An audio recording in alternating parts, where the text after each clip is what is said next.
So today we're taking a look at the brand new Criterion 4K release of Flow. This is that animated film about a cat basically trying to survive in a world where the water just keeps rising and rising. I was really excited to grab this one because Criterion doesn't put out animations that often, and I've got a lot of thoughts, good and bad. So in this review, we're going to cover the video resolution, the HDR or lack of it, the audio mix, the special features, and of course the packaging, which honestly surprised me. Then I'll wrap things up with my scores and overall thoughts on whether this is worth adding to your collection. Alright, so let's start with the resolution. The good news is this is a true 4K intermediate. That's pretty rare for an animation, because most studios usually render at 2K. So I was hyped that this one was done in full 4K. And it does look sharp. It's animation, so sharpness is almost guaranteed. But here's where I ran into my first drawback. They added a layer of digital film grain over the entire movie. Now, I'm usually fine with grain on live action films. It adds grit and texture. But for animation, I kinda wish it wasn't there. Animation already shines in a resolution even at 2K. So with this being a 4K intermediate, I wanted that super clean, razor sharp image. Instead, the digital grain muddies things a bit, especially when you boost the brightness. It's clearly a stylistic choice by the filmmakers to give this a film-like aesthetic, but personally, I'd rather have it pure and crisp. That said, once you get used to it, the image still looks pretty good. Detail is there in the environments, character animation is fluid, and the world of Flow feels very alive and richly detailed. Now here's the kicker. This release doesn't have HDR. It's SDR only. It feels like a missed opportunity. Watching in filmmaker mode on my LG OLED,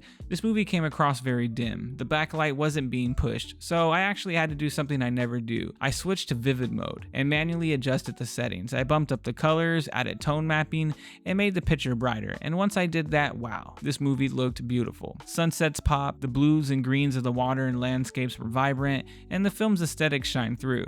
But the trade-off is that the brighter you push it, the more noticeable that digital film grain becomes. So yeah. No HDR, which hurts, but even as SDR, once you tune your TV, you can trick someone into thinking it's HDR. Now let's talk about the audio. We don't get a Dolby Atmos with this one, we get a DTS-HD 7.1, and normally I would be shooting for the Dolby Atmos, but this sounds great. This is one of those mixes that just fills your entire room, because the movie has no dialogue. You're immersed completely in sound design. You hear the wind, the bugs, the water splashing, waves crashing, storms rolling in, and it's all around you. When big moments hit like storms or emotional crescendos, the bass punches hard. There's one scene, I won't spoil too much, where a bird takes flight and the sound just fills your living room in the most spiritual, church-like way. It's honestly awe-inspiring.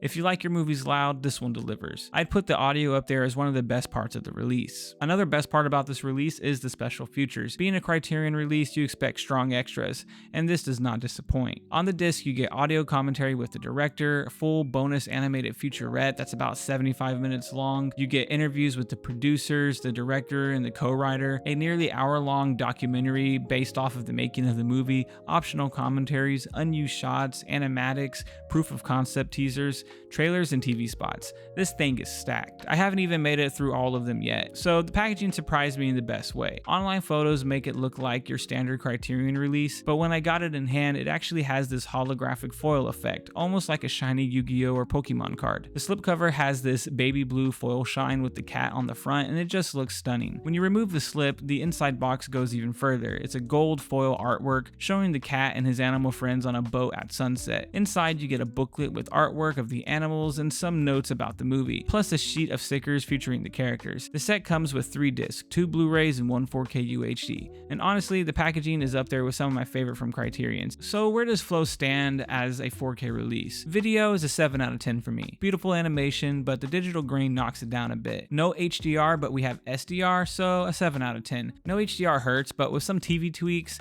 it still looks pretty vibrant. The audio is 10 out of 10. Incredible DTS-HD mix, loud, immersive, and emotional. Packaging is 9 out of 10. Special features 9 out of 10. Loaded with content, including a whole extra movie. Overall score is about an 8 out of 10. Despite the drawbacks, no HDR, and added grain, this is a fantastic release. The audio is phenomenal, the packaging is stunning, and the extras are overflowing. If you're a fan of Flow, or you just want to experience a unique, emotional animated film, I definitely recommend picking it up. Did you grab this release, and what did you think about the lack of HDR? Let me know down in the comments. Thanks for watching, and I'll catch you on the next review. Deuces.